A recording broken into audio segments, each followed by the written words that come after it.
여러분 안녕하세요. 선한교회 오성민 목사입니다.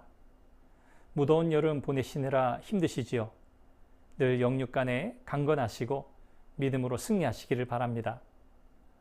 오늘은 하나님의 형상대로 살아가기라는 제목으로 말씀을 나누려고 합니다. 존귀한 하나님의 백성으로 오늘도 삶의 자리에서 하나님을 영화롭게 하는 저와 여러분들이 되기를 바랍니다. 8월 12일 말씀과 만남 시작합니다. 오늘 우리가 살아가는 세상의 관계의 어려움과 슬픔이 가득한 이유는 무엇일까요? 이는 우리가 서로를 하나님의 형상대로 지어진 존재로 대하며 함께 살아간다는 의미를 놓쳤기 때문입니다. 세상을 살아가면서 겪게 되는 모든 고통은 결국 하나님이 우리를 어떤 존재로 지으셨는지를 인식하고 살지 않은 결과입니다. 사람은 자신에게뿐 아니라 다른 사람에게도 모종의 정체성을 부여합니다. 그래서 나는 누구인가, 당신은 누구인가 라는 질문은 인생에 가장 큰 영향을 미치는 질문입니다. 이 질문에 대해 어떤 답을 내리느냐에 따라 자신과 타인에 대한 생각과 행동과 반응이 달라집니다. 문제는 죄로 인해 우리가 올바른 답을 내리지 못한다는 사실입니다. 우리는 정체성에 대한 답을 어디에서 얻으려고 합니까? 대부분은 사람, 직업, 물질을 통해 자신의 삶의 가치와 의미를 규정하려고 합니다. 그러나 참된 정체성은 오직 수직적 차원에서만 찾을 수 있다는 사실을 기억해야 합니다. 내가 누구인지를 알려면 세상의 시작, 곧 창조를 보아야 하고 타락한 인생을 구속하시고 회복시키시는 십자가를 봐야 합니다. 하나님이 사람을 어떻게 창조하셨습니까? 창세기 1장 26절은 우리의 형상을 따라 우리의 모양대로 우리가 사람을 만들고 라고 말씀합니다. 이 말씀은 인간에 대한 성경적인 이해의 기초입니다. 이 말씀은 인간의 가치와 존엄성이 어디에서 오는지 분명히 밝힙니다.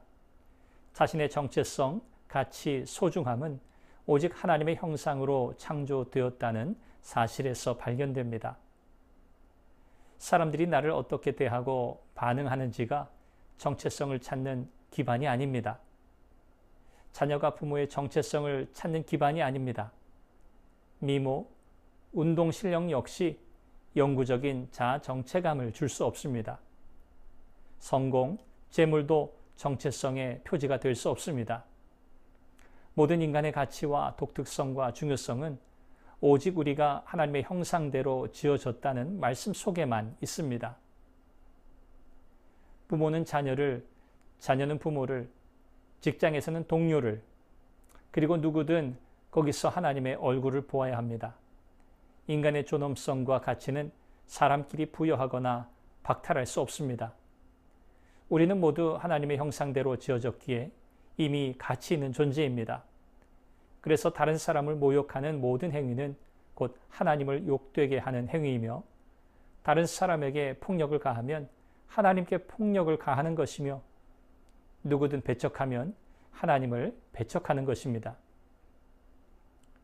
인류 역사가 보여주는 허다한 문제는 개인의 인격을 무시하고 말살하는 일에서 비롯되었습니다.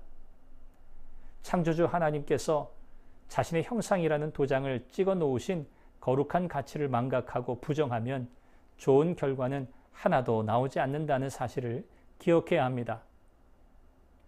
하나님은 인간을 특별하고 독특하게 창조하시고 존엄성과 가치를 부여하셨습니다. 우리는 모두 자신과 타인을 그렇게 인식하고 대하라는 사명을 받았습니다. 그 사명에 반하여 살아가면 우리는 창조주 하나님을 욕되게 할 뿐 아니라 온갖 문화적인 혼돈과 사륙이 끝없이 뒤를 잇게 됩니다.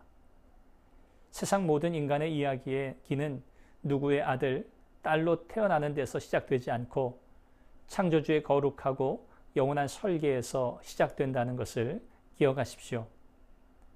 우리의 뿌리를 망각하면 창조주 하나님의 의도를 오해하게 되고 하나님의 명령에 반항할 수밖에 없습니다.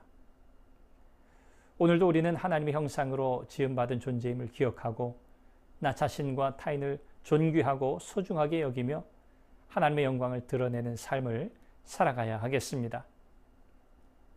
하나님의 형상대로 지음받은 존귀한 여러분들을 주님의 이름으로 축복합니다.